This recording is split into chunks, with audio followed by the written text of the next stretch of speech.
Play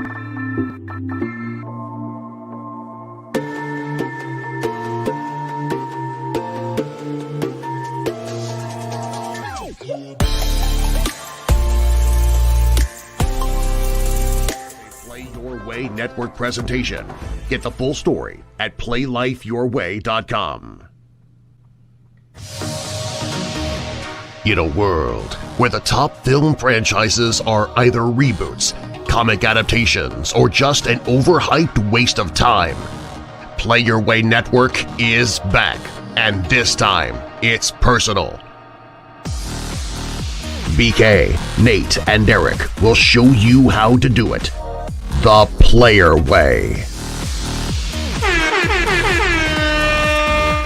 It's on once again, Patron once again. The Player Way. Ladies and gentlemen, and everyone in between, with all due respect, I'm your resident podcast DJ BK, helping you understand how to curate your life and media and social change. The Player Way. It's on once again, Patron once again, and we in here. And y'all know I never do it alone because I got the squad with me. What's up, babies? What y'all doing? How you doing? You're doing all right? Y'all feeling good this week? Good, real good. Doing pretty good. I'm so excited, man. I did this amazing intro, and y'all just gonna come in how y'all feeling, man? I still got the smoked meat sweats or something. You got the smoked meat sweats. Say, man, our fourth weekend. all I know is Yeah. you're David Ruffin and we are the Temptations. You so dang on stupid. Eddie Kane. Dang on. Ladies and gentlemen, everyone between, with all due respect, I'm your resident podcast DJ BK, and we are back for another limited edition of the Player Way podcast. And of course, I never do this thing alone. I got my boy Nate. Shout out to Nate. That's me. That's me.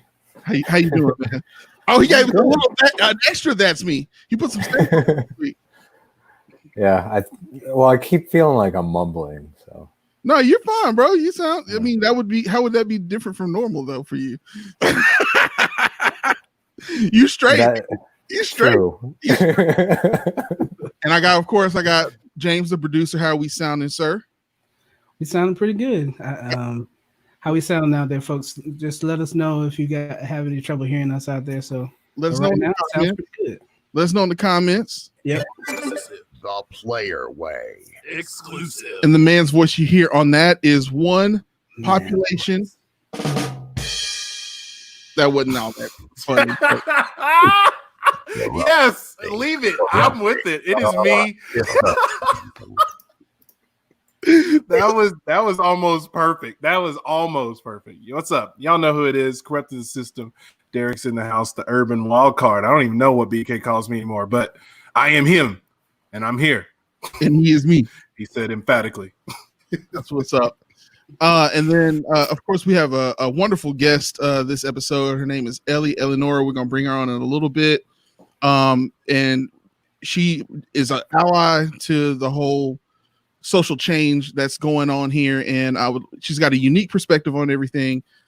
She actually, I'll let her tell you a little bit more about it, but she is, like Nate, somebody who's matriculated to our country, and from Russia, I believe. And I'm really interested to hear her perspective on how it has been. I believe she's been in our country for about a decade. So I'm just really interested to see what she has to say about things and her perspective on everything. But before we get to anything else, because when it comes to hearing our guests, you're just going to have to wait. Just you wait. Derek, what are we about to talk about right now? My name is Alexander Hamilton, and there's a million things I haven't done, but just you wait. Just you. That's what we're going to be talking about, because we got a huge cultural dose of everything good in our lives. Thank you, Disney Plus, for making us not have to stay alive until October of 2021. And we got to be blessed on this dear Independence Day weekend. And I know I've watched it four times, ran through with the kids a couple times. It's just, this was something I got to give props to, I guess, Alex Maldonado 4.5 years ago for telling me to listen to this, and props to myself for not listening to him until I got to somebody else who just sold it better. Eric Dwayne, shout out to you for telling me really to listen to this. And this was all my 2019 and that I listened to. So to finally be able to see, and whenever I would hear it last year, I would be sad because I knew that I would never be able to see these people on stage because the original cast, and it's been off Broadway and it's been years, but I just wasn't going to be able to swing by New York and Broadway, but I got to wait for it. And then Disney Plus brought all these dreams. And I've talked to a lot of people about this, burning all their ears up. It's rare. It's rare that the hype is above and beyond the stratosphere. And it's even more rare that the hype is beyond satisfied. I know for me that's the case. I know I'll be watching it probably several times. Every time I've seen it so far, I see something that some other little nuance that just seasons the show perfectly. It's a masterful mosaic work of art. I mean, Lin-Manuel, just wow, and everybody else, but just for him to pick up a book, read this, and then write a song that turns into 11 Tonys, 11 out of 12. It's just it should be 12 out of 12. I'm just going to say that, but man, work. That is awesome. That's amazing. What was the one he didn't win? On the one he didn't win was the one he didn't win. Why? I don't know, right? I have no idea. It don't matter. He ain't winning. I want to know what the one that got away was. Corrupting the system. I know it's flipping the script, right? That is awesome. Let me Google that for you. Turns out it was. I know, right? He's gonna research it. But as you can tell, Derek was extremely excited for the Disney Plus premiere of Hamilton. Hamilton, a world-renowned tickets, hundreds of dollars for a single seat. It's actually a show that I was actually planning on surprising my friends here in Atlanta with tickets. I spent a good bit of money and ended up getting a refund. And because it was going to be here I believe it was going to be at the end of April is what it was. But so at the beginning of the quarantine, it was obviously not going to happen. And I think there's a lot of people who were in that boat. And I think that's the reason why they pushed up the date to go ahead and put this out. It was a perfect time to put it out for July 4th weekend. And what's interesting is if you have not seen it, you absolutely need to take your time to watch it because there's a lot of parallels to it. There has been some discussions on Black Twitter about canceling it. But I think a lot of people who have not seen it get the wrong idea about what it's about. You hear about a Broadway show using hip hop. But if you don't know much about opera and if you don't know about Sprechstimme, then you don't know that that's something that's always been a part of it, speaking and talking in beat, in rhythm, while also keeping tone and things like that. So that's always been a part of the musical theater. Sprechstimme. Yes, and recitative. And then also, if you're going to cancel a show, cancel In the Heights by Lin-Manuel Miranda, because that was his real kickoff show where he was doing that. It was a show about, I believe it was Brooklyn or it might have been Queens, but I believe it was Queens actually. And Queens, yeah. And it was just about the Hispanic influenced neighborhood and about all the different stories in that area. And so he's got his name on the Broadway streets from that show. And Hamilton is just a dialed up version of that same show, but done with a whole lot of American history thrown into it. I was not always a fan of him. I always thought that he was kind of overrated. And I had not really known much about the show other than Derek being a fangirl about it. He was all about it, played it. That's true. And what was shocked me is Derek had not even seen the show. He just only heard it. So I was very skeptical at first. So I went into this thing wanting to hate it. And I was in tears by the end of the show. It was that good. Some really good moments. They play with American history very well in a very respectful way, in a very Schoolhouse Rock type way. Is when James and I were talking about it afterward, that was what we kind of compared it to, which also was adapted into a Broadway play at one point, Broadway show as well. So really good stuff there. Nate, you said how much of it did you see? Did you see all of it? I've seen to the intermission. What did you About think? half of it. What did you think? No, I liked it so far. I just haven't finished it. Yeah, it's long. It's an investment. Yeah, It's long. yeah. Yeah, it's definitely an investment, but it's totally worth it. And the reason why it's totally worth it is it's incredibly timely to put it out right now. Hamilton takes place in a formative time in American history where the rules were being adjusted and changed, and it was up to brave American, not yet citizens, but wanted to be recognized as citizens, in understanding where the social change was going to go. And there was rioting happening at that time. People were shooting each other in the streets, and no one was getting arrested for it. Those poor businesses, those poor businesses. And it sounds a lot like what's happening right now. So it's a cathartic moment. If you are ready to kind of turn off the human brain can only take so much. And it's really unpopular to say, well, I'm tired of hearing about Black Lives Matter, and I'm tired of hearing about All Lives Matter, and I'm tired of hearing about Blue Lives Matter. Yeah, but we take a day off, okay? Like your brain can only take so much mental stress, and this is an amazing escape that's going to teach you something about American history. Lin-Manuel Miranda also did a great job of working with History Channel right before this thing came out, and there's if you go on YouTube, there's an actual documentary companion that goes along with it where they go through what happened in his lifetime a little bit more accurately, and toward the end of it they talk about what Lin-Manuel Miranda was trying to do with Hamilton.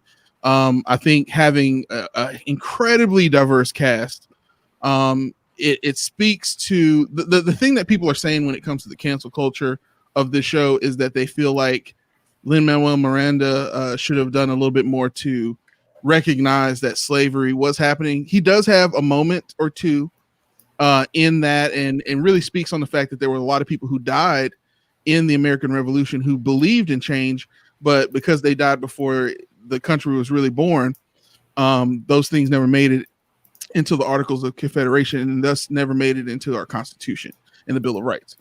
But it is discussed there in a very similar way to The Patriot with Mel Gibson. I ended up watching The Patriot Mel Gibson after that. It sucks that Mel Gibson has been canceled so many times because he was the original cancellation. He got canceled 2 or 3 times. But The Patriot is a really good movie. They take some liberties with it, but it's still a really good movie. I think Rachel it was like the first time she actually sat and watched it and really paid attention to it. And she was like, wow, this movie's kind of violent. Just see a cannonball come down and bust somebody's knee out. Just lob it right on off, like Game of Thrones style. Yeah. Well, what I have to say cannonball lop about Hamilton is I was definitely not into it prior to seeing it on 4th of July weekend, because I heard the music, thought it was just, at the time I thought it was okay, but it's one of those things where I had to see it in its intended form in order to understand how the music fits to the story, because it was a little difficult for me just listening to the soundtrack, but it definitely was. It's a tour de force like musical. It definitely captivated me for the entire 3 hours. But I'm a musical theater fan, so you may take that with a grain of salt. But it started out not being a favorite of mine because I only heard the soundtrack, to definitely being something that I would watch multiple times and look forward to seeing someday when we get past all this COVID business and theaters open back up again. So hopefully the company will not shut down as far as shutting down all the tours and all that stuff due to COVID. But I hope to see it again someday live with an amazing cast. Maybe I'll know some people in the cast on a tour one of these days, because I got a couple of friends up. I know, right? Some Broadway stuff right now. So I know, right? Got a couple friends looking for Stiggs to play Burr. Exactly, right? Burr. Hey, Stiggs. Hey, Stiggs, what's up, homie? Play that Burr. Yeah, play Burr, man. Yeah, so definitely that it's an amazing time. I think James is a little bit bashful and he's humble. James studied music in college and is one of the strongest voices you'll ever hear, one of the most beautiful voices you'll ever hear. So when it comes to music and analysis and music theory, this man knows what he's talking about. So he typified, you're getting all kinds of perspective. You get it from a man who watched half of it, and he's half white, half watched it. So his white half watched it. Half founding father. You get Corrupting the System, who was over the top about it. You got James, and you got me, who cried like a normalized man tears cry, because we normalize the man tears around here. The player way. All right. And there's a bunch of videos about this where he discusses his like intent a lot on YouTube, just like BK said earlier, where he talks about paying homage to like all the different styles of rap that he grew up with, and how he intentionally used pre-Rakim flow for everyone else except himself. As when he came in to the story, he used post-Rakim flow to show how much of a revolutionary Hamilton was. So he was trying to show through the type of rap, through the type of hip hop that was being done, that Hamilton himself was a revolutionary in the way he did things. So it's kind of cool to see that video and see his perspective on You that. are watching a master at work. James giving you all the exclusive. The player way. They probably already know that. This videos are pretty old. And there's tons of Easter eggs too, of Yeah. certain rhyme and schemes that he used. Derek, you want to give him a little bit about some of the references that you'll hear Easter eggs? There's so many. There's so many. There's elements of DMX even in this musical, and it's so well done and it's subtle. You got to pay attention to it, but once you realize it, it's so plainly obvious. And one thing I did with the several times that I have watched this is like a detailed look at the credits. When it came to the musical credits, he gives every musical artist, every artist that he talked to or that he used, that he sampled from, that he even had, even if it was just a short few words of cadence, he gives them credit in there. So you can really see the entire structure. And this is why it's so incredible to me, is the story of reading a history book about Alexander Hamilton, which is what Lynn did. And then he came up, and I believe it was My Shot. And that's what popped in his head, and he started to write that. And then once he got there, he's like, I think I can do something more with this. And then boom, here we are.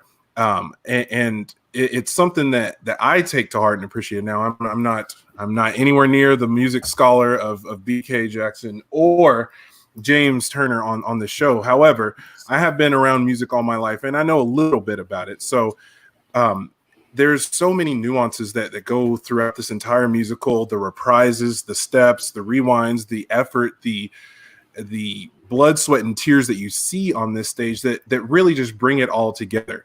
The fact, the casting, the songs, the musical numbers that are done, the steps, the dancing, the choreography, everything is just it's so culturally relevant. It really is. And it's something, there's a lot of conversations that happen from it. One conversation that I really took away from it is my celebrity, slightly less handsome than me lookalike, Daveed Diggs, who decided to play my parts in it. But whatever. I love the fact that there is a mixed person playing Thomas Jefferson. I love that, because personally, I am genetically mixed of the West Coast of Africa and European. I'm mixed with slaves and slave owners and some people who didn't own slaves. That's me. I'm literally American history embodied. So for me to see a mixed person playing Thomas Jefferson, when we all knew what was going on, whatever the hell he was doing in Monticello, we know what was going on, and it's no secrets. And I appreciate that, because it's just a deep value conversation, even though it might be just some tiny little passing fact in your perspective. It's something meaningful that he decided to specifically do that, to cast somebody mixed as Thomas Jefferson, to cast somebody mixed as George Washington, to cast black actors and black actresses in these parts that are obviously white and it's not a blackwashing. You don't get that feeling at all in any way, shape, or form. You're not like, oh, they just put black people to play. No, they put the best talent that they could on stage to deliver this incredible story that he molded from his mind. And yes, there's some historical liberties taken. We understand that, but it's something that, like I said, coming from me, who I've seen all of like maybe 5 musicals in my life. I'm not a thespian. I'm not all these things. I mean, I feel like I could have been maybe one day, but it's something that you need to see. It's great. It's great for the family. It's just so many conversations. I've had so many conversations with my kids over the past year and a half, just based from this musical, historical ones. Hey, do you see that you can try hard? He was reading every book he could get his hands on. Don't you understand how that meant? This man was just writing. He really wrote like he was running out of time because he needed that information down. And that's how we even got the Federalist Papers. That's even how we got these amendments to the Declaration of Independence, how we got these things. And it just gives you so much material to open up about, to enjoy. And it's just a wonderful downfall and monsoon of just culture everywhere. And I'm all the way in. Just you wait, Nate, till you get to Act 2. You'll get to see what did you miss. Indeed. I'm excited. That's what's Hearing up. you talk about it makes me want to watch it right now. Forget I'm this still podcast. curious about Right the. now, Hamilton watch party right now. Forget the show, Hamilton watch party. Let's do it. Get this Yeah, we can do it. That's what's up, man. I would be down with doing a watch party with Nate on Hamilton now. I will say, with regards to the length, it doesn't feel like 2 hours and 40 some odd minutes at all. Like Endgame felt like 3 hours. This, every time I've watched it feels like 30 minutes to me. Hold on. I said it. I said what I said. I don't know about that, sir. I have to take you out. I do. I'm 50 Man speaking of Tooth my was a own saint. experience. well, I think everybody can tell you really love it. You stand in. Yeah, That's totally fine, and it's beautiful. this is your end game. It's it. This is your end game. There you go. Yeah. Well, that's what's up, man. Well, I'm going to go to the comments for a second because we are getting some comments on Facebook. I want to shout out the people who are watching along with us. Shout out Kayla Coco Katari. Sounds good. So she said the sound was good when we were talking about it earlier. Brent Wiley, shout out to you. He said great movie. Jay Daniel, are people wanting revisionist history? The Patriot is a great companion. Yeah, it is a great companion along with it. Shout out to Darius and Curtis and McVeigh. I see y'all in there. Y'all might not comment. Athena, the goddess. Of course, Brent Wiley, you cried. Yes, I got misty, man. I mean, it was pretty good. When the woman talked about the man who cheated on her, okay, during their entire marriage with her own sister and some other random woman, she then at the end outlives everybody by 50 more years and talks about how she was still loyal to this man after this man is dead and gone, and how to this day there's stuff going down in our timeline right now going on that she put into action in his memory. I mean, a woman to hold you down like that, man, you cry like that too. It just makes you want to hug your wife and say, you know what, man, we don't do right all the time, man. You know what I'm saying? But that woman right there, she held you down, man. She held you down. She held you down 100%. Good way to put it. The That's a good way player to put it. way. Exactly. It was so good. When I first heard it, I had to go fact check and be like, all right, was she really? But she really did. Elizabeth Schuyler really was Elizabeth Hamilton really did all those things. And she, after he passed, she did everything he didn't get to do. Never remarried, took care of the kids. Like there's just like, shout out to all emotional. Shout out to Josh Gresham. Yes, sir. Thank you for coming in. Johnny Robinson, I see you on the closing credits. You're always in there. Jay O'Neill, what's up? And yeah, Jamal J. Daniel. Biggie's 10 Crack Commandments is one of the things that he did. There's a couple of times that he refers to the 10 Crack Commandments. Pretty much any time that they count something in the show, they do it very similar to Biggie's 10 Crack Commandments. So absolutely. And then thank you, Jay Daniel, normalizing men's tears. I'm glad that you cried. I definitely got misty during the unimaginable. I mean, it's a great show, especially if you've never seen Broadway before live. It's filmed very well for that type of perspective. And speaking of perspectives, it's time to move on to some more perspectives on what's going on in our country. And we're about to bring our special guest on. Ladies and gentlemen, everyone in between, with all due respect, we want to add to the stream Ellie Eleonora. How you doing, lady? Hey, I'm doing good. How are you? Thank you for coming on the show. We got to welcome you the right way. Willkommen.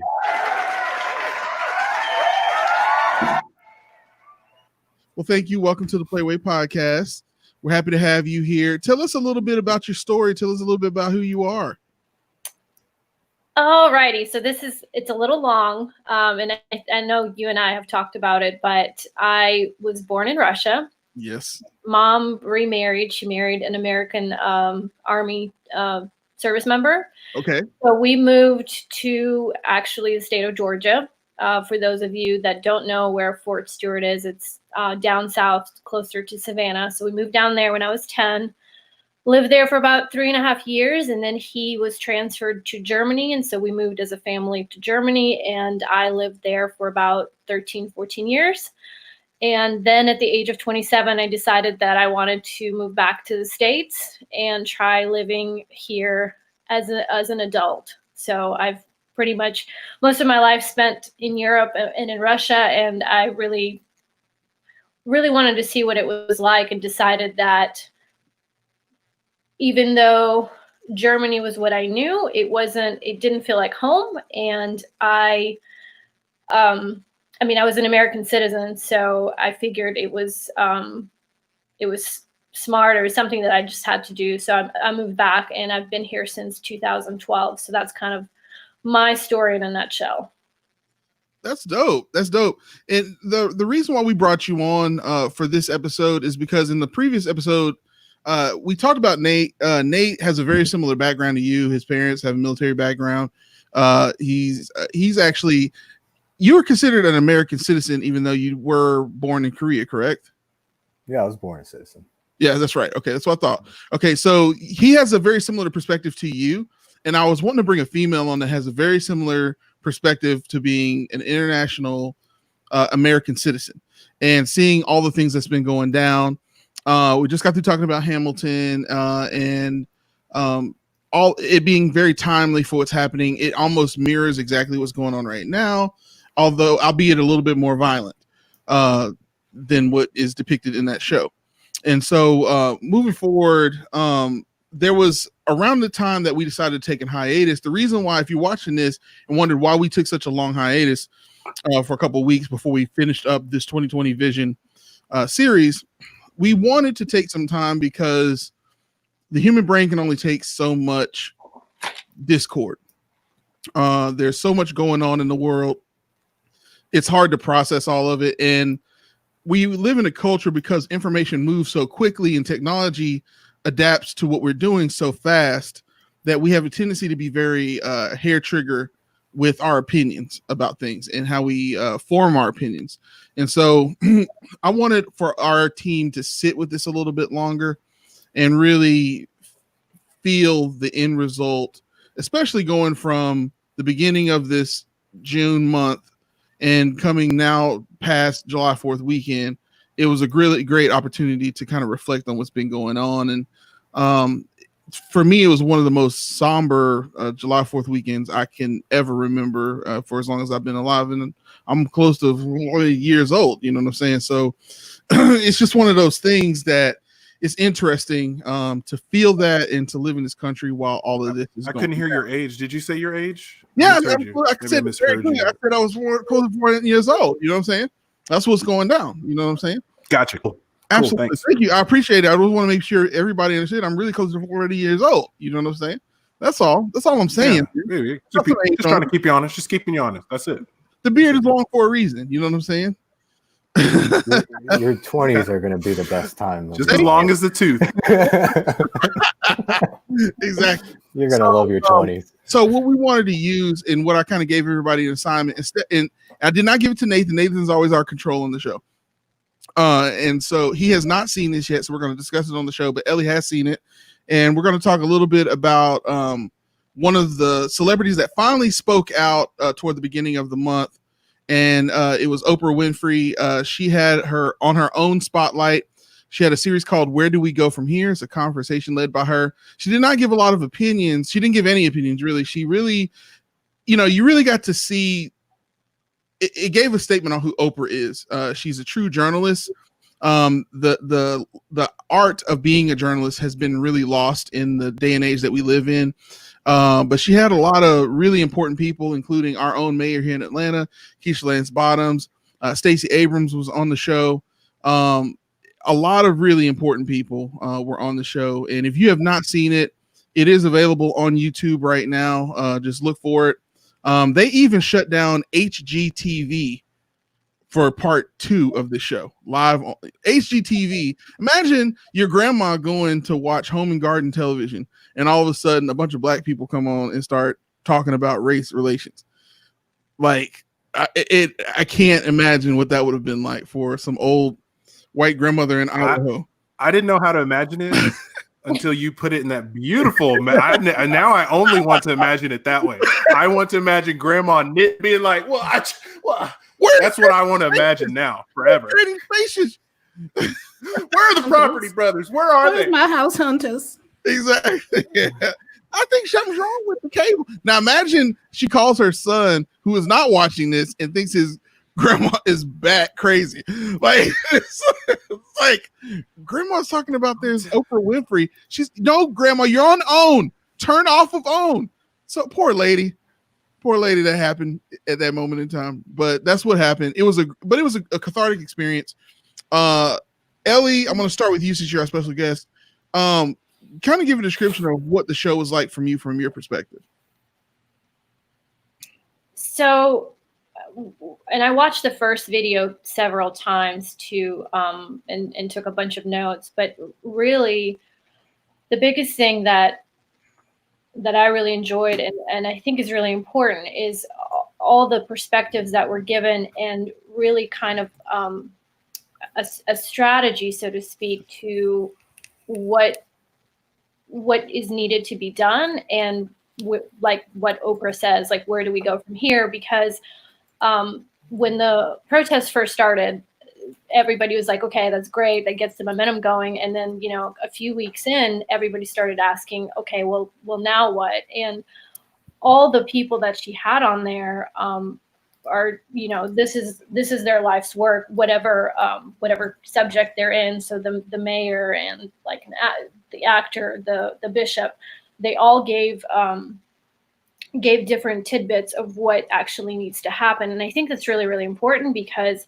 while, and they've all said this, while protesting is important, there needs to be systemic change. And that's not something that I've even learned from talking to people. It's something that's not exciting. Everybody wants to like do something and go protest. But when it comes down to sitting down and figuring out what is being voted on, or contacting your representatives, contacting your mayor, that's not the fun stuff, but it's important, and it's nice to have people lead the way. And that's really what she brought, these people that know what they're talking about. So for me as a white person, what I really appreciate is having these people speaking about this, so that I know kind of what action to take and what to model from. So that's what I got from it. And then of course, like the action steps that they spoke about.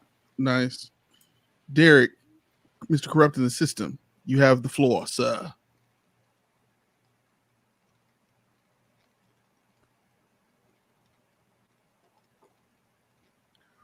One thing that was probably the thing that caught my attention from the start is the panel. The panel wasn't all from one or two genres. There was actors, there were doctors, there was ministers, there were performers, there were activists. It was a very diverse group of experts, not just civil rights experts, and everybody has information, and the flow of it. And the parts that were truly captivating is, now that we've attained attention, we have the eyes of the world looking at us, history is looking at us. Now where do we go? And then the answer, there's so many just casual suggestions that are deep conversations that happen in this. Is like, okay, well, we need this type of reform. If we're telling everybody that their vote counts, we need to make sure the voting system that we're telling them to use does function. We need to make sure that we're not stopping hundreds of thousands and millions of people from voting. We need to make sure that the people that they are represented by are actually representing the people. We've gotten so far from that. We really have. And it yields so many healthy conversations, because there's a lot of it to me that it provided a lot of material for me to research on. I was like, just with regards to the voting system, legislation and those type of things that we kind of remember from school. We kind of remember, hey, it's executive, legislation. What's that? Oh yeah, judicial. Yeah. But where did that really go? So often we showed up and voted for a president, and then we didn't go back 2 years later. I'm guilty. I'm gonna tell on myself. I'm not gonna tell anybody else, but I'll tell on myself. Guilty. I did it too. I ran flash speed, slammed down the ballot for Obama. I was like, cool. And I didn't show up in 2010 because, my knowledge on that was lacking. I was ignorant. Look at me, a person admitting when they're ignorant. Crazy thought concept. But as I've obtained more information, I'm like, okay, so these are the ones we need to make sure we're adjusting these primaries first so we can set up this person. So that way the next 10 years aren't down the drain. And that's, like I said, this is just one aspect that was talked about in there. Ava had a lot of powerful points in there. And, she directed the 13th and it's Selma and so on. And it's just having these people talk to me about it. They're all in their homes like we are right here. Having these people talk about it, they're not showing out. They're there because we want more. We do want more. We all want more. Even if you didn't realize that, oh, these are the things that I need, it's addressed in this 2-part series. And it's 2 hours out of your life, and it's years and years of knowledge. What do you have to lose? It's worth it. Worth the watch. Absolutely. I agree with you 100%. Both of you guys brought some really great perspectives. Before I pass the mic on over to James, just to give us a little bit more conversation to tumble up into there. And also shout out to Mike Robb. Yes, CTS history has its eyes on us. And Josh Gresh Unleashed, shout out to Gresh Unleashed. If you are a big podcast listener, especially if you're in the WWE and things like that, or if you're just into the same kind of conversation we have, he has 2 podcasts, Black Wednesdays, and he has Gresh Unleashed, all part of the same podcast, but still great, dope conversation. In fact, I'm going to be on Black Wednesday next week, so look for that to drop. But he is watching, and he says, LMAO, I can hear them cussing the screen out. You talk about the grandmas who don't get their training spaces. But yeah, going into this conversation about what was expressed in that really amazing special, it was transformative to me because it was right at the time where you can only run on anger for so long. They say when you're a fighter, running on anger is a short burning fuel, just like simple sugars. You can only keep up that energy for a period of time before it's completely depleted, and then you have nothing left. And not only that, but it's like running wind sprints. You're not going to be able to run the whole marathon that way. And so what this, in a very subtle way, it really explained and expressed to African-American people and also our white allies and all people of color who are trying to stand with us on this situation that we have been very passionate. We've worked really hard to get the eyes of the world on us, as Derek so eloquently said. However, we need to take time to understand, where do we go from here?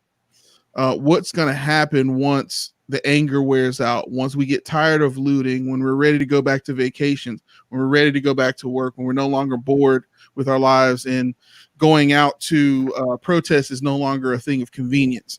What are we going to do? And I found myself really plagued with that myself because I constantly think, I write a lot about how I feel, and I write a lot about including statistics in understanding the phenomena that we are experiencing at all times.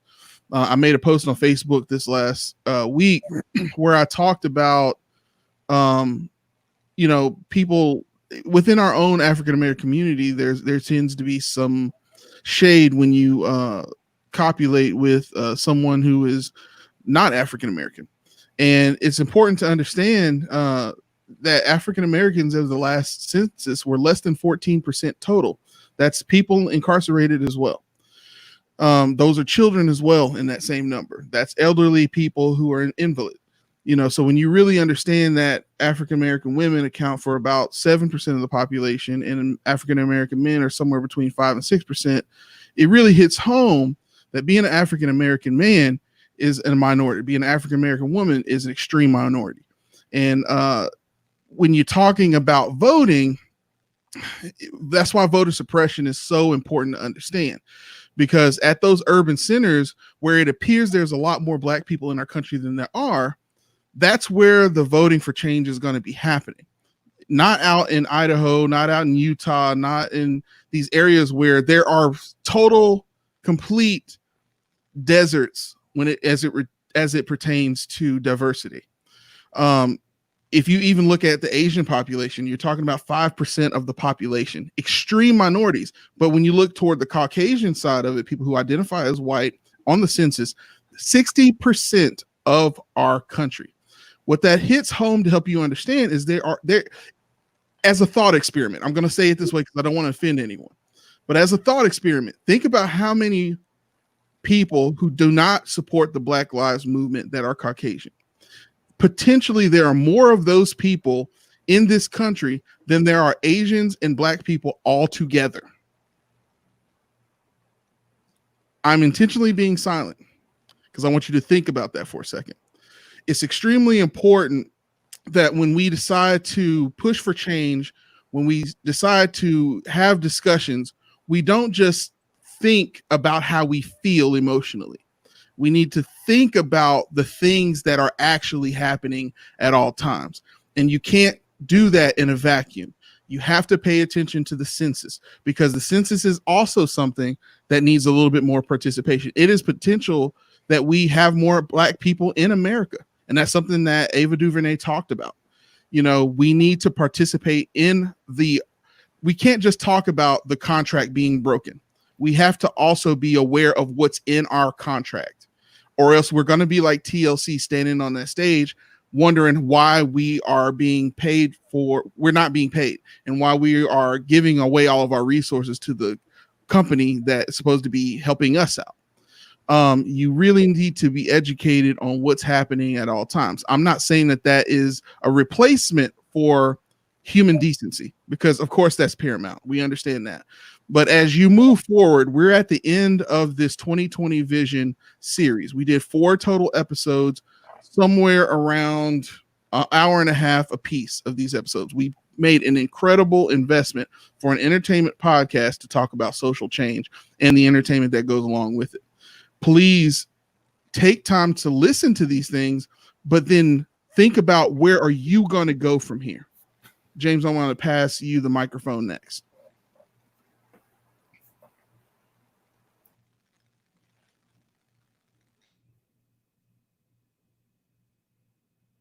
You're muted. There you go. So what stood out to me watching, there were multiple moments that stood out to me that obviously make a lot of sense coming from such thought leaders as those that were part of this special.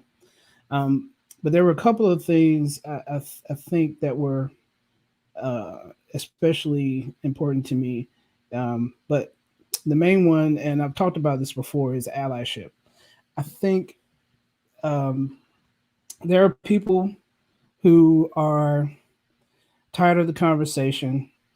They are tired of trying to educate certain people, or white people specifically in some cases, on the plight of what it is to be African American in this country. And I think that in their frustration and in their basically in their frustration, you can sometimes turn people off from what you are trying to accomplish. Because basically, going on to what BK said, because our population is so small, when you're talking about voting, there is no change that can happen in this country without allyship, without the people who are currently marching. There is lots of diverse. Such a diverse crowd in almost all of these marches, and we need those people who are participating in those marches to participate in the voting process to change, to help change the system that has oppressed so many African American people. So basically, we can't do it without you. We need you allies to step up, talk to your people, talk to other people who look like you, and try to help with the situation. Because I think most of us in the African American community, there are some outliers, of course, two very glaring ones I can think of right now, but we're pretty much on the same page. We're on the same page, and So what? We're pretty much on the same page, and it's nice to see that there are finally some people who don't look like me getting on the same page with us, and finally saying out loud that these things are wrong.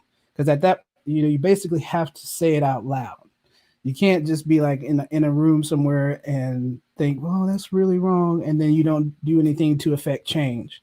You really have to say it out loud. You have to say it with your votes, and basically the ones that are most important, in my opinion, are all local elections. Local elections mean a whole lot more to your everyday life and well-being than who the president is. And when you start paying attention to those, you affect change more closely related to you and in your neighborhood that will slowly ripple out and up, essentially. So you gotta pay attention, like everyone says, you can't go every 4 years. You gotta talk about 2 years. You gotta talk about special elections. You gotta talk about any of the stuff that's coming up that affects your that affects your life, your livelihood, the livelihood of your families. And it's important to take part in those elections, especially. Yes, you need to vote for the president. Yes, they can affect change as well. But a lot of what is going to affect you the most happens in your local elections.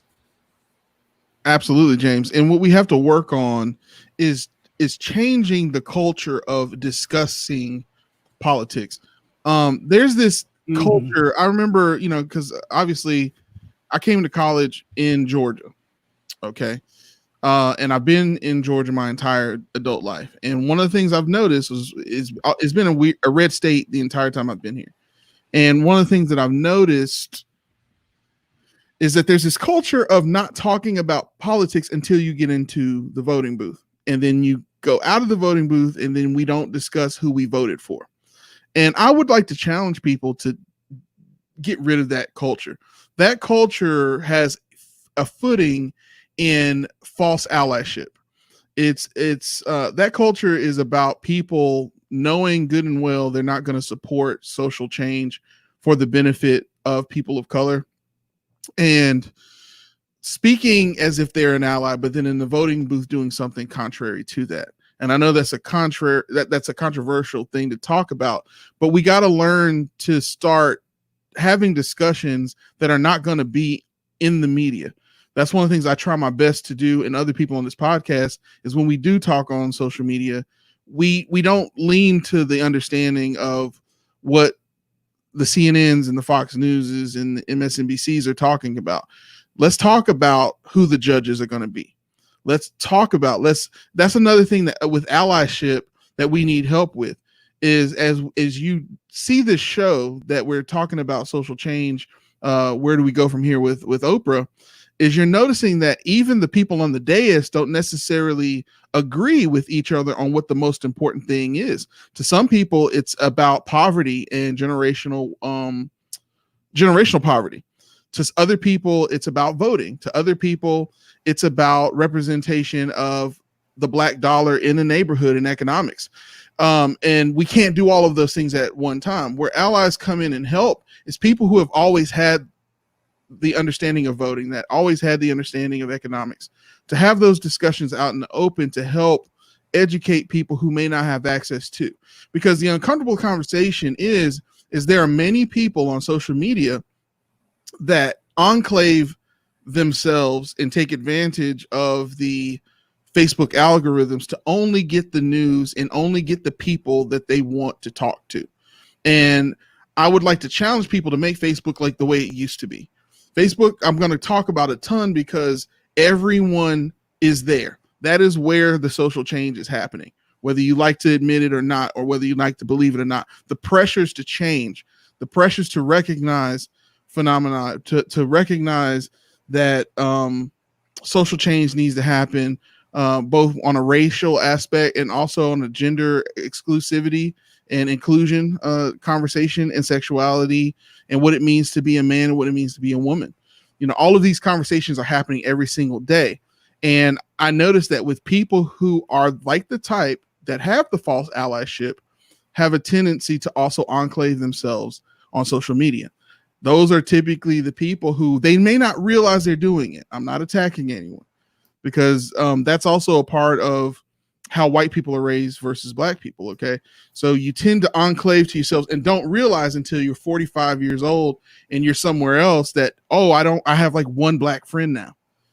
You know, a lot of people are recognizing that. So push yourself to help educate black people about what's going on, because there is a tip in the scale against black people in terms of education. And we don't like to admit that, and we don't want to feel like we're being talked down to, but it's a tough pill to swallow. I deal with it all the time. To kind of help move the ball forward in the discussion, I want to talk to Nate and talk to Ellie. And you guys go in any order you want, but you know, what has been kind of your perception of how things have fallen out since the beginning of June into where we are now? You can go first. It would help if I unmuted myself.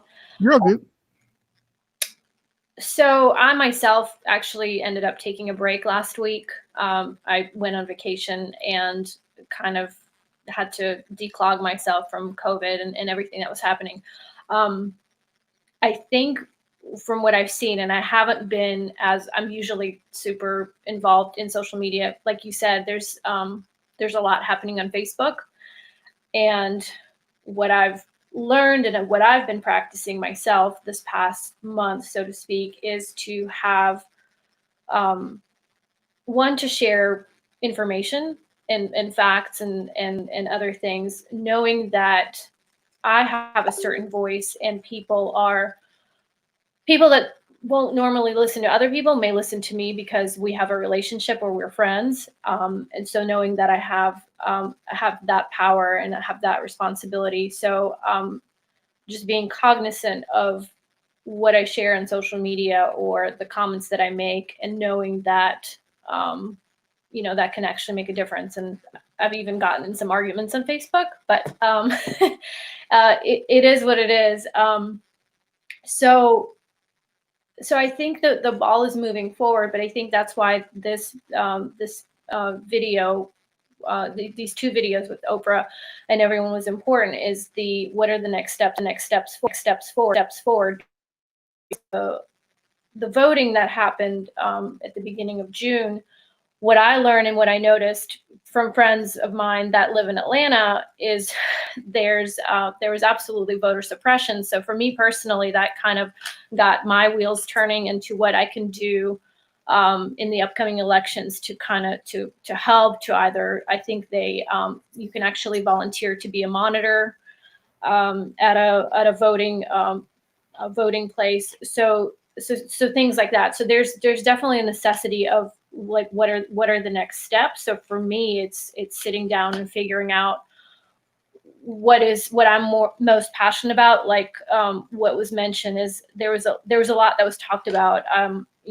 There's poverty and like the bishop mentioned 5 things that that are necessary for change. Not everybody's going to be passionate about all 5 of those. So you may be passionate about voting. You may be passionate about having a conversation with your mayor. You may be motivated to go talk to your friends. So whatever that is, it's important to do that. And I myself am kind of interested in a hodgepodge of things.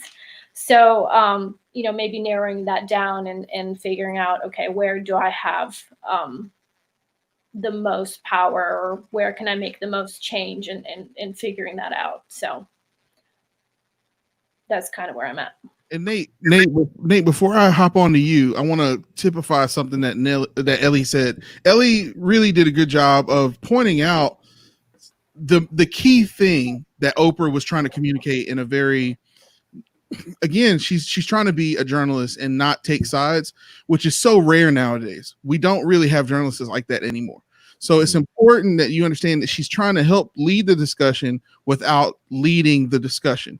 And Ellie hit the nail right on the head. True allyship is understanding this important key, that civil rights violations toward Black people and the disenfranchisement that this system has created against people of color, not just Black people, is that it's a multi-layer cake.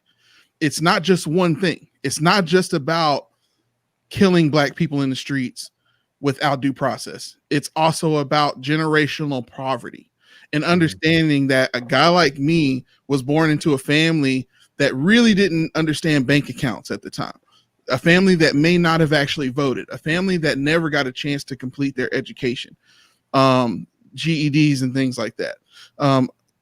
When you have those limitations on you, and then on top of that, you're also a minority. You're also living in neighborhoods where you're being policed more often than other neighborhoods. So that's a constant stressor that's on you all the time. When you have all of these multi-issues, when it comes time to make the change happen, and you have people who are the majority in power and they have the ability to change that power, they don't understand that it's going to be a cacophony of things from different Black people. And it doesn't make one argument invalid versus another one. The true allyship is understanding that there's so many things that need to be worked on that it's not going to get done today. So we need to really focus in when we decide to voice one thing. Let's really focus on it, and let's not try to delude ourselves into believing that, well, that's not that big of an issue. Okay, well, then there's this next issue then, and then there's this next issue, and there's this next issue. So I love, Ellie, I applaud you that you're finding your niche and finding a place within the movement and saying, okay, this thing may not be something that I'm going to down the hill about, but this other thing is something that I'm very passionate about, because that's true allyship. Nate, let's go to you about your perspectives on what's been going down. It hasn't changed much since June, to be honest. It's still a problem. I said this at the end of the last podcast is, people need to vote and not think that ideology is greater than fact. We need to get rid of that sort of mentality.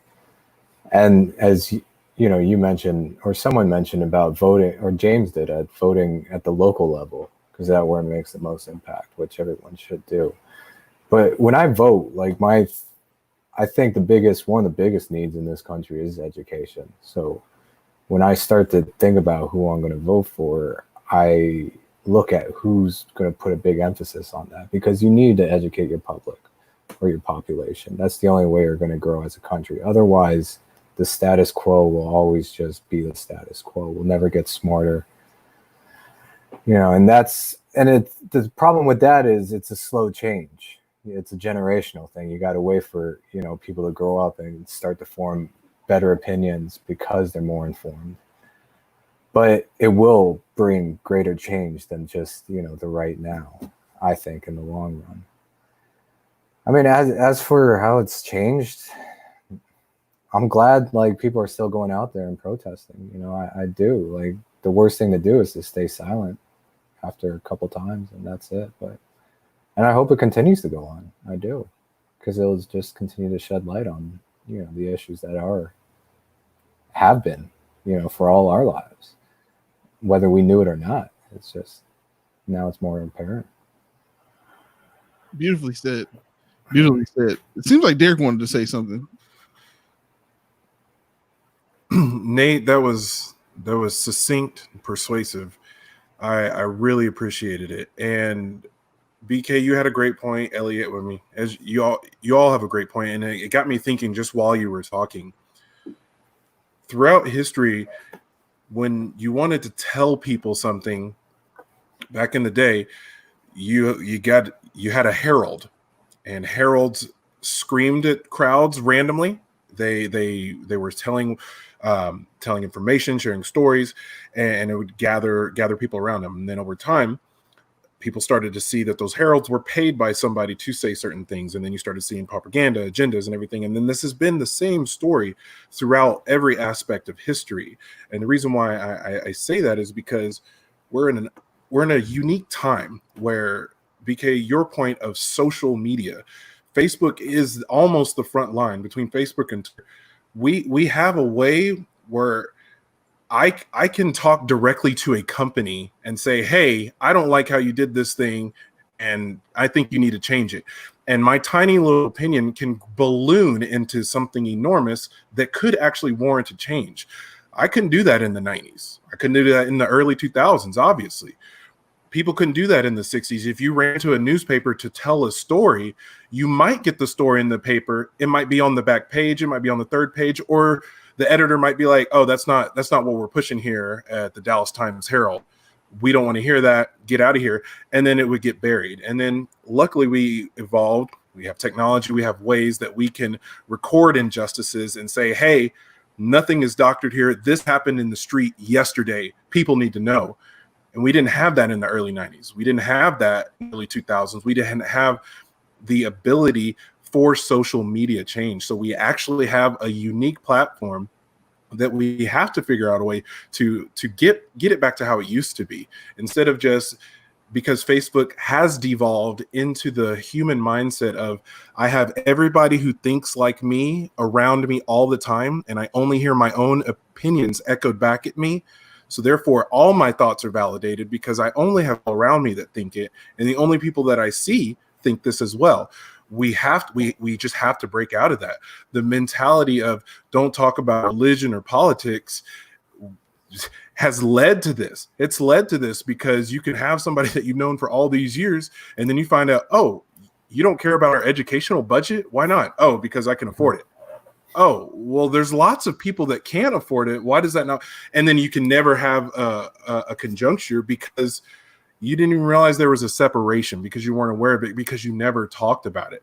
You don't talk about credit, you don't talk about religion, and you don't talk about politics. And we have to get away from that. We just have to get away from that. Because when I surged into my 20s and I was educated on the Pythagorean theorem, but I didn't know what the hell credit was or how to build it, I was dumbfounded and shocked. And I'm like, oh, I have to do this thing. Great. All right. I have to do this to survive.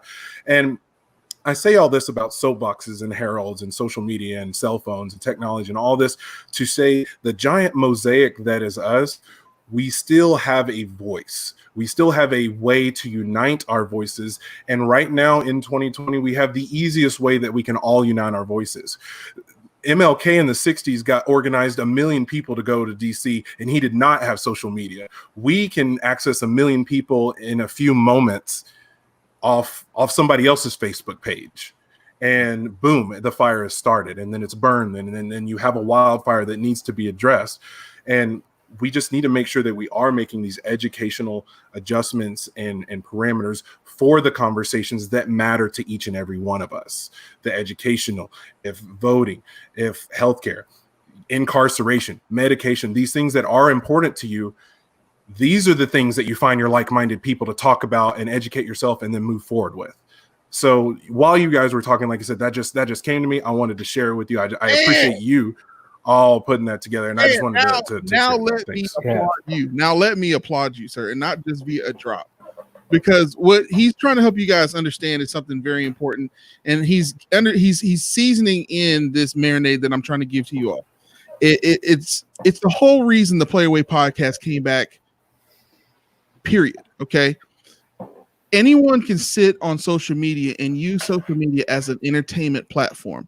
And before this COVID situation happened, that's how we use social media. And occasionally, every 4 years, there was this purge where we said, oh no, here come the people that I don't agree with on social media. I'm going to take a break from social media now because it's now all going to be about politics.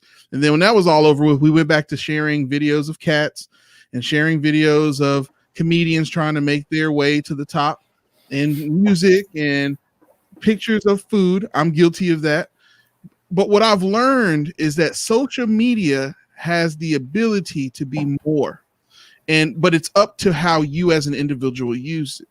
I'm going to have something coming out in the fall, and I'm not going to discuss it in length here because it's still being worked on.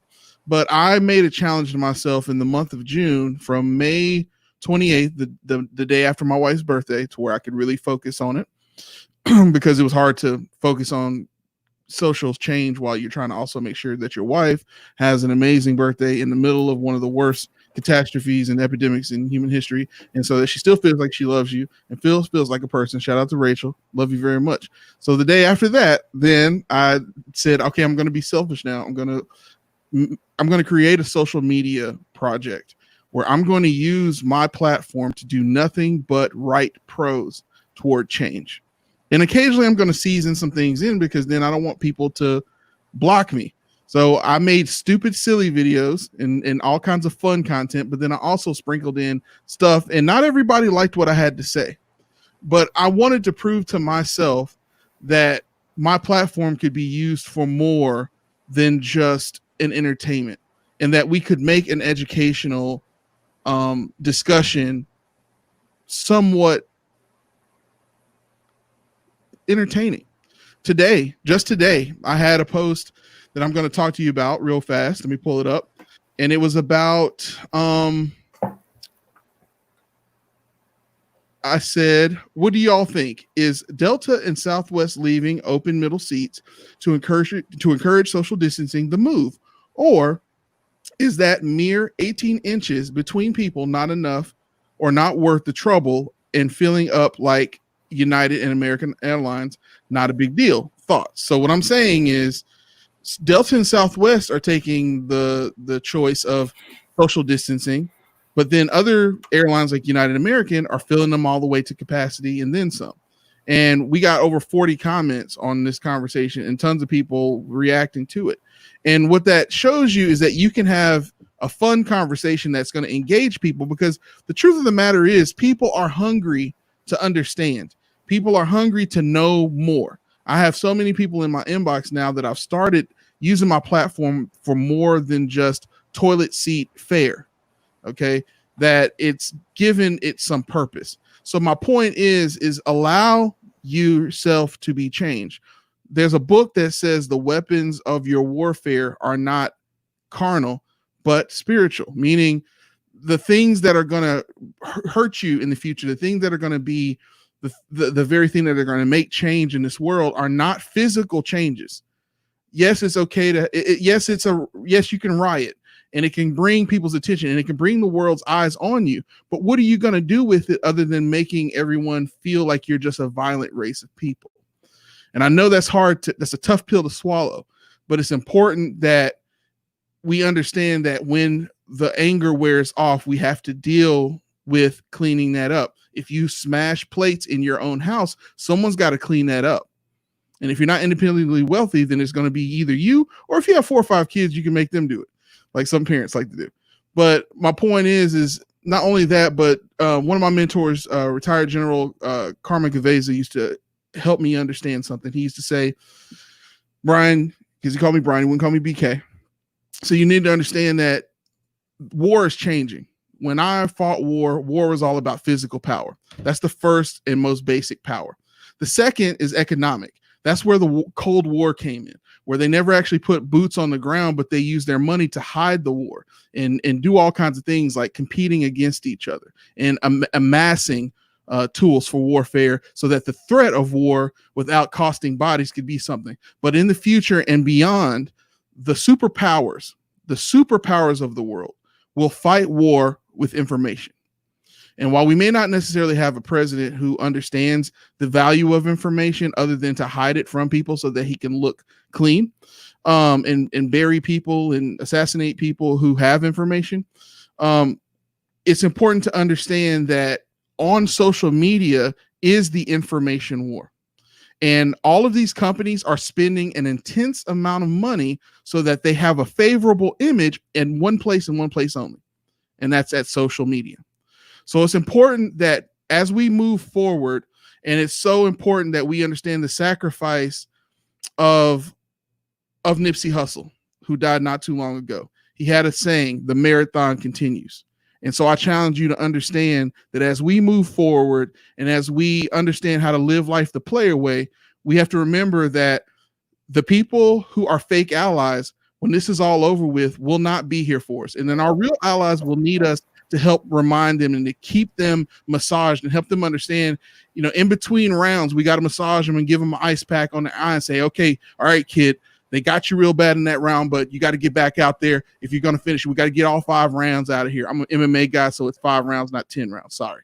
So, you have to understand that our allies are going to need some help, but then us too, as Black people who are out there, we have to understand that if we're going to be coaches for our allies, we have to understand the technology and the state of the art of war.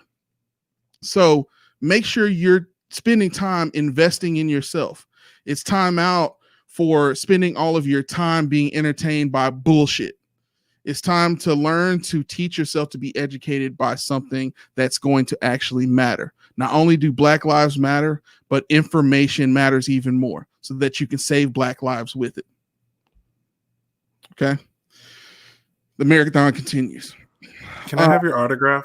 I mean, I'm just curious. Can I have your autograph? That. You inspired that. You made me say all of that because you started. I didn't make you say nothing. Yeah, you was spitting.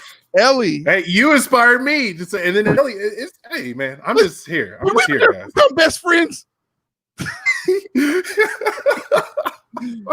Ellie, I want to thank you so much for coming on our show today.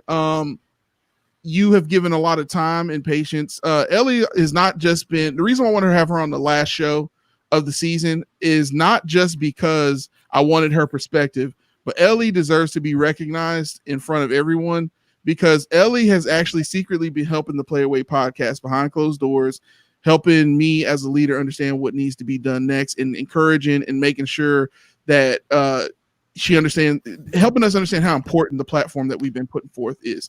So Ellie, thank you so much for everything that you have done behind the scenes. I can't thank you so much about how many days you sent a message that gave us encouragement to keep on going, and you deserve to be held up as an example of what a true ally is. So thank you so much, Ellie. Is there anything that you would like to say to the community at large that kind of gives a microcosm of how you feel about what's going on and what they need to know moving forward? Well, first of all, thank you so much. I really appreciate you, BK. We've had multiple conversations and all you guys. So thank you so much. I really appreciate that. That was very sweet. I think as a final word, I would like to kind of give a word of encouragement for people. Speaking about changing, and we've talked about information in social media. And again, something that I've noticed is that sharing information with whoever our platform is, whether that be 5 friends or 5,000 friends, it's important. And even if it's 1 or 2 people that it touches or it's something that they learn, it matters because then they have that information, then they can share it with 1 or 2 people, and that's how information spreads. And so I, a lot of the times, will get discouraged because I think to myself, I'm a big picture person, so I want to make a big difference and I want to change the world.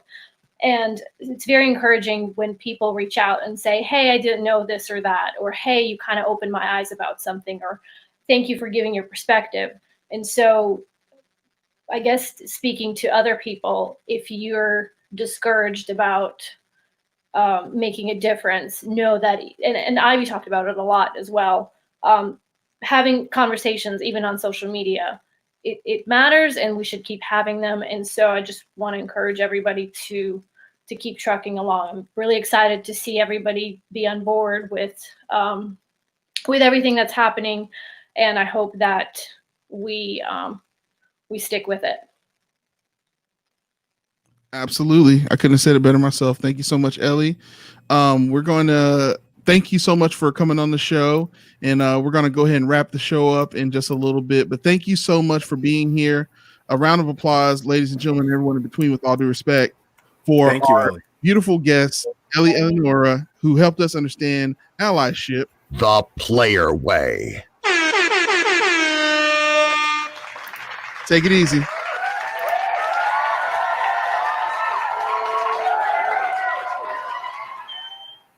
All right. So what we're gonna do now is, there we go. Man, this has been a trek, guys. This has been 4 solid episodes. We thought we might go 5, but 4 was more than enough. We've talked about COVID. We've talked about the police. We've talked about allyship. We've talked about social media's role on social change. We had 4 amazing guests. Marco Matthews. We had Ellie Eleonora. We had Autumn Sonata, and of course the wonderful Ivy Lee with 1 E. Guys, as we reflect on what we've done, who would have thunk the Play Away Podcast Limited Edition helped lead social change? You would have thunk. Nate would have thunk. James would have thunk. Don't be. I would have thunk. No, for real though. Honestly, this is something. This was a really special series for me personally. I like the fact that we branched out. This is an uncomfortable step for me personally. I'm not going to speak for everybody else on the show because we've been such a media curated podcast.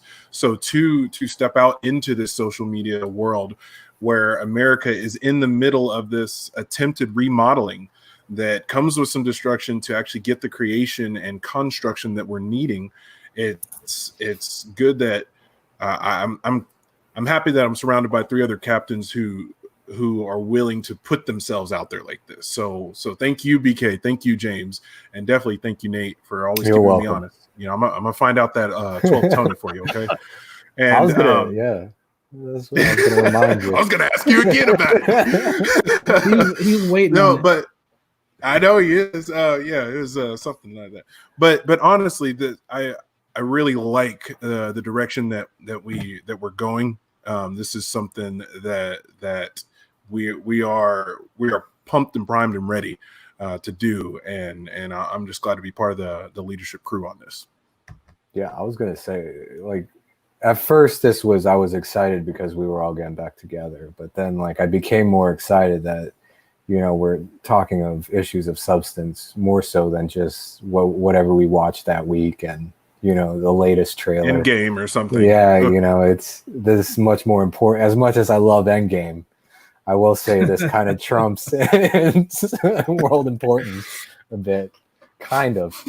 Endgame is still right up there, but yeah, but it's close. It's a close Yeah. second. Like it's a photo finish. I mean, if only we could have Captain America for real. You know? What about us here? I could do this all day. Yeah. But no, it became much more than us just getting back together. And I've been super appreciative of that. That's, you know, I'm not very emotional, so this is as good as it gets. Nate is basically crying right now. Yeah. James, quality wise, what did you think about us bringing to the table the live stream aspect? You think this is something that we can keep on doing beyond this stint of the Playway Podcast? Yeah, I think this is probably, as we've said in the past, other than me forgetting to unmute my mic, the best quality we've had show wise since starting it. Really, the most consistent, I should say, quality that we've had since the inception, and when it was just you 3 guys and me listening in on the podcast. Humble brag. Yep. Yeah. It was so much better when I got on the podcast. No, that's not what it is. But you know, it has been Say it, Jay. Just say it, Jay. Just say it. Don't be scared. Yo, ain't nothing without James Turner. No, it has been the quality's been great. I mean, and I'm just James us Turner, and y'all are Player Away Podcast. getting to be comfortable with one another. Hold on, time out. Ladies and gentlemen, I am James Turner, and this is the Player Away Podcast. You need to open the show from here on out. Yeah. What is that? Sunshine. Always and it rain. What is that? James Mellon Actor Studio. What was that? But anyway, I just want to say also I appreciate you guys taking me into the fold and allowing me to talk and express myself. I'm not always the best at doing that, and this platform has allowed me the freedom to just kind of speak my mind on a lot of different things. Oh, are you spilling the tea? That's right. On a lot of different subjects, and I think when it comes to what the state of the world and looking for social justice, I think there was no choice but us having to speak out on it. This is something that is important, and normally I wouldn't put myself out there like this. But I appreciate having the platform to where I can feel comfortable speaking, basically letting the world know how I feel. And it's nice to just be able to let that out. And I do appreciate it. You guys, I love you guys. Hope we can continue to do this in the future, regardless of what the subject matter is going to be, whether it's movies, life, social justice. Yeah. We probably going to have some special election episodes. I don't know. We're gonna do something. That kind of goes into what we're talking about next. Is where do we go from here? Where do we go? Sorry. Exactly. No, you good. There's a comment on the screen right now from Kadan9, or you can call him Keith. From the Nicecast. Nicecast on YouTube is an amazing channel. This guy, his slogan, #stay low and build. This guy has had meals with me when I went down to Tampa to visit him, and he's a bit of a social media celebrity, and he could have easily not met with me, but he was like, if you're in town, let's have dinner. And we had dinner, and we really talked about where I was going in terms of career wise and where we were going as the Player Away Podcast. And he's the main reason why we've changed so much, is because he gave me an understanding of what we had the ability to do with our personalities and our platform and the technology that we could leverage. So when he says, please keep doing it, as it says on the screen right now, we are. And that's the reason why, if you notice in the top right-hand corner of the screen, it says the Player Away Limited Edition. What that means is we're going to go on hiatus from time to time. The Player Away Podcast is always going to be a platform to help you understand and curate your life in media.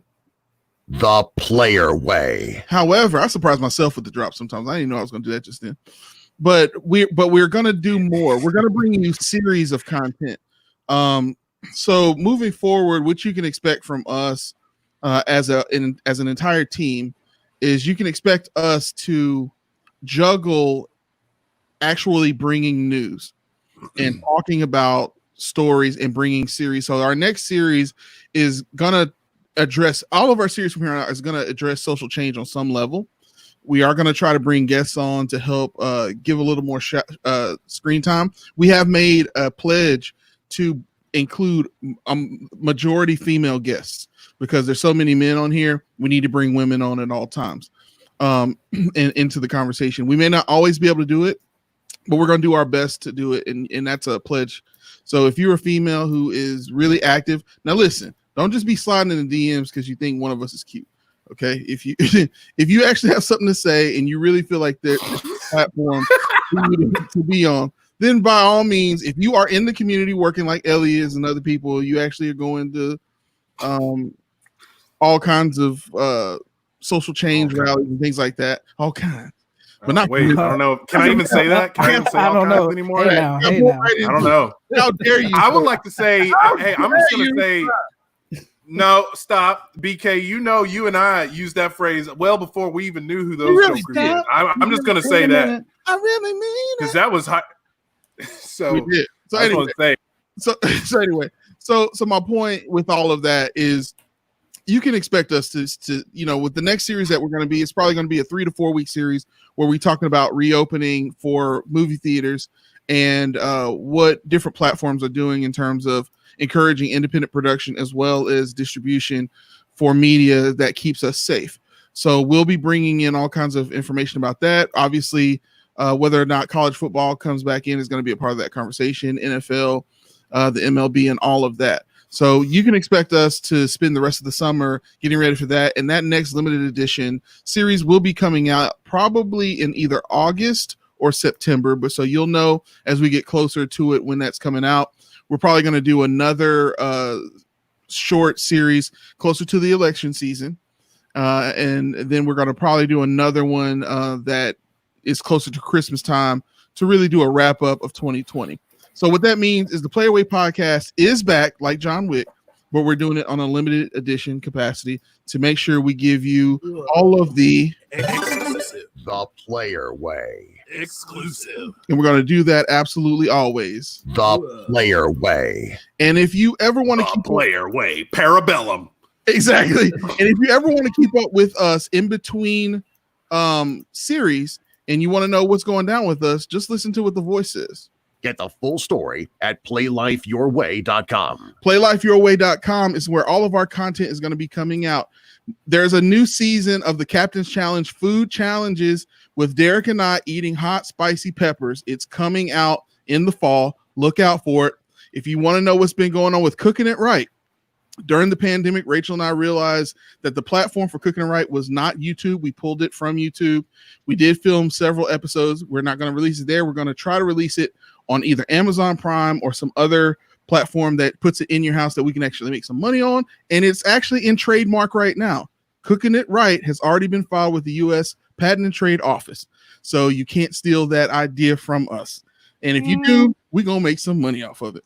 And then, of course, the State of Play re-released is coming out this summer via Amazon Prime. So look out for that. So that will be coming soon. So all kinds of content coming from the Play Your Way network, and you can always keep up with it. Get the full story at playlifeyourway.com. All right. So if there's nothing else for the good of the order, I'd like to pass it to my brother Nate. Drink fluid, coffee, brew, cold brew. That was what it was called. Where's the can? I had a friend try it because I don't drink coffee. You had it up last episode. All you had to do is just have a can. Well, that can I was saving for a friend, and then that friend It's came. been sampled. It's done. Okay. Glowing reviews though. He's so- done all he can do. All he can do. Okay. Look, All right. I'm going to pass it over I'm to. just here so I don't get fined. I love that. That'll keep them warm Nice. through the rest of the summer, along with all of the heat that's coming down. And of course, I would pass it to James, but Corrupting the system. Oh, yes. You know, I'm going to be here stirring it up. I'm always going to tell everybody to stay weird out there. Ask your whys, ask your whos. Make sure you're asking those questions. And, you know, all the dad jokes in 2020 are still here because 2020 vision is still hindsight 2020. So we're prepared for history repeating itself. And history is repeating itself all over. And history has its eyes on us. That's a Hamilton tie-in. You know, I'm done. James, take it away. I'm sorry, man. I'm too much. James, Are you finally satisfied? Are you satisfied? I will never be satisfied. Oh, okay.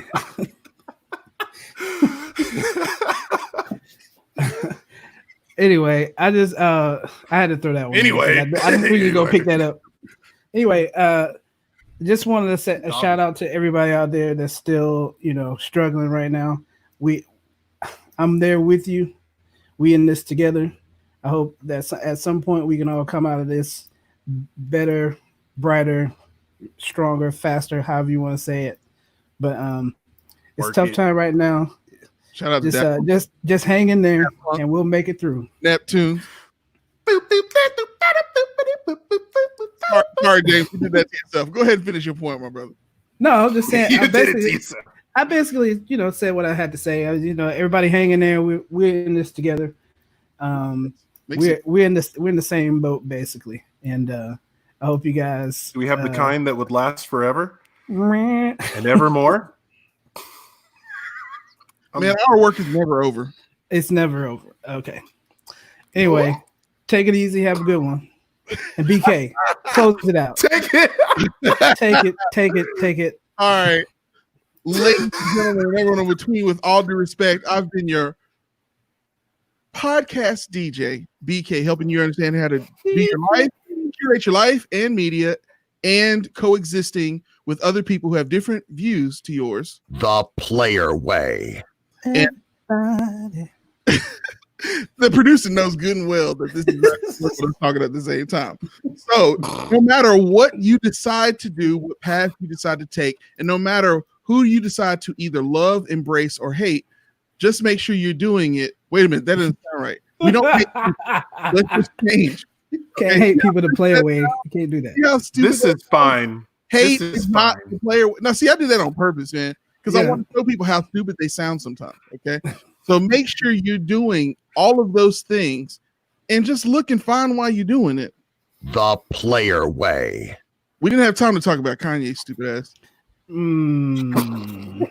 I thought we just did with the stronger reference. You Yeah, know, we I did thought that definitely was what that was enough. too. That was the. Since We Prince sure was on did. Apollonia. I thought instead of Daft Punk, you were going to say Kanye. I thought you were gonna say. Bro, yeah. Anyway, He skipped right over it. just like that segment on our show was the fastest campaign of all time. Kanye West's campaign for president was over even faster. So do your research. Don't just vote for any old body. Even if you believe the old Kanye came back, which I thought it was the old Kanye. I'm mad. Now we got Kardashian. He got. Yay. Kardashian. I'm telling you, man, that is not going to work. So anyway, now we've thoroughly plunged in the name of Kanye West. Player Way. Let's get out of here. Talk to y'all later.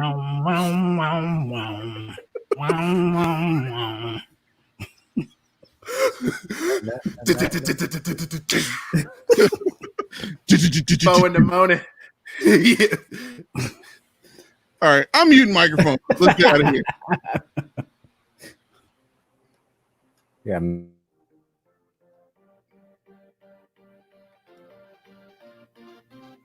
Studio engineer and producer, James Turner. Contributing writers, Ian Robert Parsons, Darius Prather, Johnny Robinson, and Jonathan Barron. And I'm Darren Marlar, showing you how to do voiceovers the Player Way.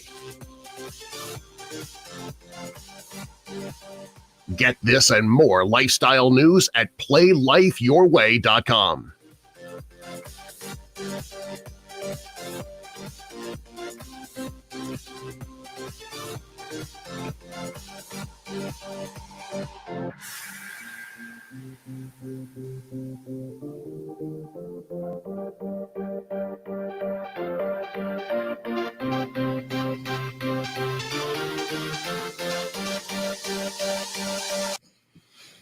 All right, that's the end of the show. Normally we would have cut broadcasts already, but I thought it'd be cool just to kind of let the broadcast keep going. The audio version of this is not going to have all this on there. So if you're watching, we just hanging out. It's time to bring out the Four Roses. Bring out the Four Roses. Talk a little bit. We're done. Man, I can't believe we did 4 weeks of social change commentary. Fine. I've been waiting for And this. two movie. And then we did 2 movie watch throughs. Yeah. Man, that was. That second one really killed it for us. That Hey, I don't know if I want to do this anymore. made me want APAC. I just didn't want to ruin any more films for me. I didn't want to ruin The Matrix any further than I already had. Crazy. We're keeping that in the 99 to 2002 bubble. Yeah. I'm telling you. Matrix 2 really made Nice you bubble. yearn for APOC, man. That's what it did. Give them all the So- nutrients. Well, I love you guys. We got to talk about where we're going to do the man trip offline at some point.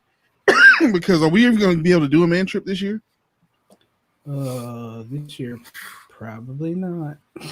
We gotta figure something. I would like to. I feel if we do it, it's gonna be November, Nate, December. If we do, Nate, if we did like a couples camping trip, would you be down for that? Get like, I mean, what is camping to you? Is it like? I think he means cabining. Cabin trip. My bad. Oh, yeah, Cabin. yeah, definitely cabin. I would, yeah. He said, "Did you just propose me sleeping in the dirt?" Dude, I was raised in a city my whole life, man. Like I don't do nature. My whole life, I've not waited for this. we had a tree 4 blocks down from our apartment. That was a forest. Did you? I have never heard something described so amazing. Well, tourists would go there and snap pictures. Well, we might need to do that. Might be the man trip this year. We might do like a couples cabin thing. I have a hard time believing that I'm going to be able to take a trip without my wife right now because she's just ready to get out of this house. Like, if I dare to go somewhere like on a man trip away from her, I might come without an arm. I think she might cut off the circulation in one of my appendages until it's no longer a valid thing. Well, it's just all about what the numbers do, bro. That's all I gotta say. Have you talked to her about these violent tendencies? Hold on, let's bring Ellie because she's just sitting off. She's just sitting offline. Add her back to the stream. You might as well. You might as well come on in. I'm used to for the B-roll. I was just typing that it would serve you right if your wife cut off your arm because I'm with her. Like being stuck at home for that long. Man. That's not cool to leave her. So. Yeah, we gotta figure something out. Or it could be a girls' trip. There could be a girls' trip concurrently. I'm just saying we don't have to lose any appendages today. Bro, you acting like we all still are employed. There's some of us. Only half of this podcast is employed right now. Yeah, I'm just saying. The rest of us is trying to write books and do other things to become independent. Like I said, it depends on what the numbers exactly what the numbers do. He wasn't talking about. I'm sorry. I'm sorry. I was.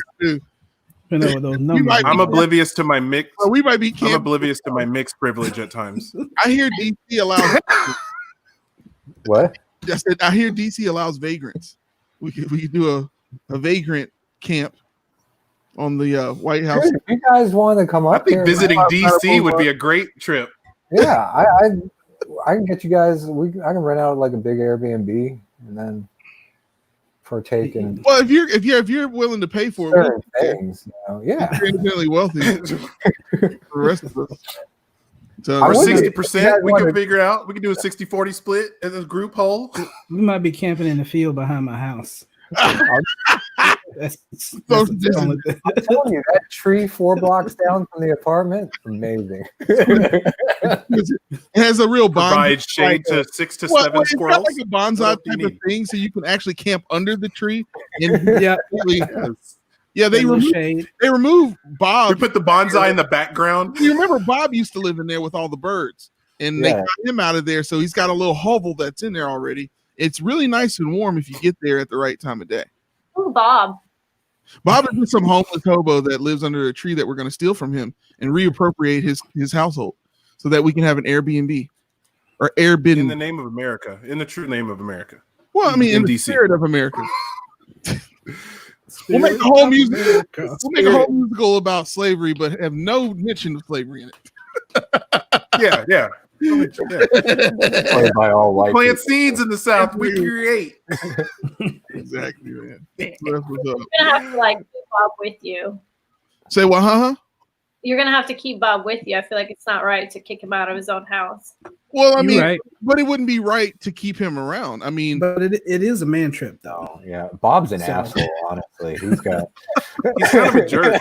You know how many nests he took out? There were so many birds that could have taken that tree, Ellie, and he just took the whole. It was. We did a good thing. We're doing the nation a service. This is a sit-in. He displaced birds. I wouldn't exactly. I would publicly he gentrified that tree is what he did. That bastard. Can I cuss? It's like a bonsai strip mall. You can cuss absolutely. As long as you're cool with everybody in the language, Captain. Hey, not to make fun, but not to make light of the plight of the homeless. Well, no, not at all. I mean, I did hear that they're doing an interesting documentary about his displacement of birds. and they're calling it Pigeon King. A lot of shady practices happened on his property with pigeons. There's 2 or 3 pigeons that mysteriously came up missing, and we don't know where their corpses are. Carol Baskin has been involved. Carol. Dethrone informant for the stool pigeon as well. Yes, I understand that Carol Baskin killed a stool pigeon. Carol Flamingo. Yeah. People don't think about squabs anymore. They don't give them enough. Hey, you trying to Enough squab? attention. You trying to squab? What is going on? Exactly. Step in my square. Welcome to the Playway Outcast. No, seriously. Bob's a dick. He insulted Live Dorothy casting. Mantooth publicly too. And she is a saint. She is a saint. I will not hear otherwise. See, Ellie, this podcast started because the 4 of us actually take man trips together every year. And there's always an assortment of other men that either get put in or taken out along with that. But this is kind of like a core part of the group. And shout out to Darius if he's not watching, because I know he's not watching. But if he is watching, shout out to you because you know you're part of that as well. But no, man, like we just genuinely enjoy talking to each other. And that's what this started as. What I started realizing, though, is that we're not using our platform to the fullest extent. There's this female podcaster on Instagram who I believe she saw our podcast one time and she destroyed us in a post. She said that it's so funny how men can just start a podcast just off of them talking, but women, they actually talk about things and they have the hardest time having the confidence to do it. And so I thought about that and I was like, well, let's do something more than just sit up here and talk. You know, it's cool that we think we're cool, but it's cooler to talk about the things that are not so cool all the time. I mean, y'all are cool. I can see why you want to talk to each other. But Oh, thank you. I appreciate that. that and decided to bring women in. So that's, I mean, all the cool is in James's backdrop. I mean, he's got the best webcam, he's got the best microphone, he's got the best backdrop. It's all about. He's got really good lighting too. That's what I'm saying. Yeah, see, I'm just doing what I learned by watching you. I'm only mad because he didn't wear his black Calvin Klein t-shirt on this one. Yeah, all the other weeks he wore the Calvin Klein t-shirt, man, looking like a Calvin Klein model. Well, you might sound like Cal. You're a taskmaster. He might still be wearing Calvin Klein. I'm just I didn't have a saying. chance to change my shirt. Man, speaking of Taskmaster, who else is ready for Black Widow to come out, man? I mean, is it ever? I mean, I don't know. Supposed to in November. Yeah, right. Is it ever? Yeah. I mean, I don't know what we're gonna. If things get pushed back, like if cases still get worse and worse, and they keep pushing back releases of movies, and just release it digitally, you know. They're not gonna do it, though. They're not gonna do it. That's too big of a possible draw. I think. You know, Tenet is what's running Hollywood right now, because Nolan has decided. Christopher Nolan said he's not flexing on that release date. Yeah. So, Tenet is the film that has been the highest promoted over the summer. They never stopped promoting the film, and I'm really interested to see what's going on with that, because there's a theory that Tenet. Well, I guess it's after the podcast, but we can still get on this. Hold on, what's that? Oh. Your favorite. Here we go. But what if? Conspiracy. So there's a conspiracy theory that Tenet is actually the sequel to Inception, and that we already have confirmed that Denzel Washington's son, who's in it, his character is an insurance adjuster. He did let that slip in an interview with Variety. So his role is assessing the damage of something, and Batman is in there with him just to make sure that he stays safe. So it's very possible that they're assessing the damage that was done to someone's mind in Inception and trying to figure out what happened. That sounds really cool. Well, I'm already excited. You already know that anything Nolan puts out, I'm already always all the way into. So I'm talking balls deep. That's how he could take a dump in the balls deep. He could take a dump in the corner, and I'd watch it for 2 hours. It was. A few hours. You could see the desperation. You can And see the just desperation. marvel at the cinematography, like the angles of it all. I'm 3D. Golly. Defecation Vision. That's what I'm talking about. That's the name of the movie. Cleveland Steamer. Cleveland Steamer No, by never Christopher Nolan. Defecation. Hey, you from the studio that brought you Inception and Tenet. Defecation. Defecation. One man, one squad. He had Yes. one chance. His In- chance. In 15 minutes, we have destroyed all legitimacy we've had for our last conversation. All right, we've brought in Miss Frizzle on here. She's going to shrink us down. We're going to go into his bowels and just see what's going on with the defecation Has process been here. It's a real big destroyed. crossover. So funny. Oh, I thought we were still talking about Kanye. All right, y'all. Y'all ready to be done with this for today? Yeah, I need some. This is dinner. good. All right, let's get it. Hey, in Ellie, all nice seeing you. In all Thank you, Ellie. seriousness, if you- All right, thank you. Thanks yeah, for the very nice to compliments. meet you. Thank you But for joining us. no, in all seriousness, if you guys wanted to come up here for a man trip, I'll get an Airbnb Where's up where? to our nation's capital.